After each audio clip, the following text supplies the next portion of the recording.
Viewer discretion is advised. This archive contains disturbing material. It arrived at midnight. A letter slid under the door, sealed with black wax. No footsteps, no sound, just there. Eli Morgan stared at it, his breath held. He didn't open it right away. He waited. But the wax began to crack by itself. It whispered, not with sound, but with something colder than silence. Eli broke the seal. Inside, just one line. I'm waiting where they buried you. His blood turned cold. Because Eli had never died. He was sure of that. Wasn't he? But the words lingered, coiling around his mind like dark tendrils. Memories he didn't own crept in, a graveyard at night. The sound of a spade striking earth. Voices murmuring prayers for the dead. His name was in those whispers. He packed his bag with a flashlight, a map, and a rusted key he didn't remember owning. The graveyard was 5 miles out, forgotten, no longer on any map. But Eli knew exactly how to get there, as if he'd been there before. The road stretched endlessly, its edges swallowed by the night. Shadows shifted in the corner of his eye, too fast to catch. The moonlight seemed to avoid him, keeping the path ahead shrouded in gray. The gates greeted him with a shriek of iron and rot. Crows stirred in the trees above, but they made no sound. Not a single sound in the whole graveyard.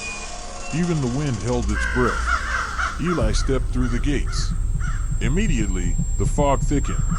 It coiled around his legs like fingers. Each step felt heavier, as if the earth wanted to pull him down. He passed graves, names carved so deep they seemed burned in. Some stones were so old they had crumbled into the earth, leaving only jagged remnants. Dates scratched out, faded by time or something more deliberate. Then he stopped. There it was, a headstone. Old, cracked, leaning forward like it wanted to whisper. His name, Eli Morgan. The birth date was correct, but the death date was today. His flashlight flickered. Something moved between the graves. Not walking, floating. A shadow, darker than the fog, slipping in and out of sight. Eli turned, his heart racing.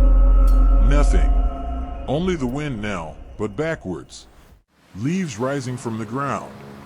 The whispers began again, not behind him this time, but circling. Words he couldn't understand, but they carried a weight that pressed against his chest. He touched the stone. Cold, breathing. No, not breathing, but beating. Like a heart. He stumbled back as a low creak echoed behind him. A coffin, sitting above ground. Its lid open, waiting. Inside, not bones.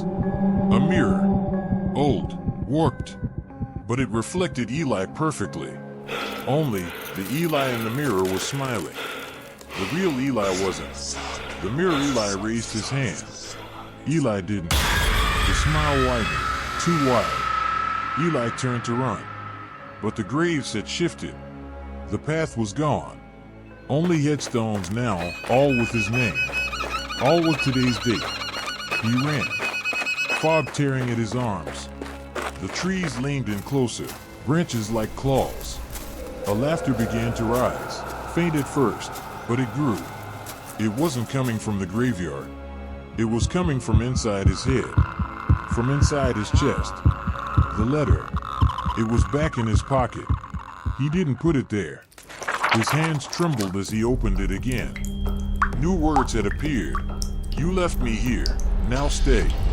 He dropped it. The ground beneath him pulsed. The headstones cracked and shifted, rising higher, like jagged teeth. He stumbled, fell, right into the open coffin. The lid slammed shut. Darkness, not just around him, but inside him. He couldn't feel his hands, or his heartbeat, but he heard breathing, right next to his ear. Whispers. You were never alive, Eli. You were the letter. You are the grave. He screamed. No sound came out, only soil, pouring into his mouth. into his lungs. It filled his ears, drowning the whispers, drowning everything. Then, silence. He woke up at home, sweating, heart racing. Morning sunlight through the window. Was it a dream? Then he looked at the floor. The letter. Black wax, sealed tight, unopened, waiting. He is still watching.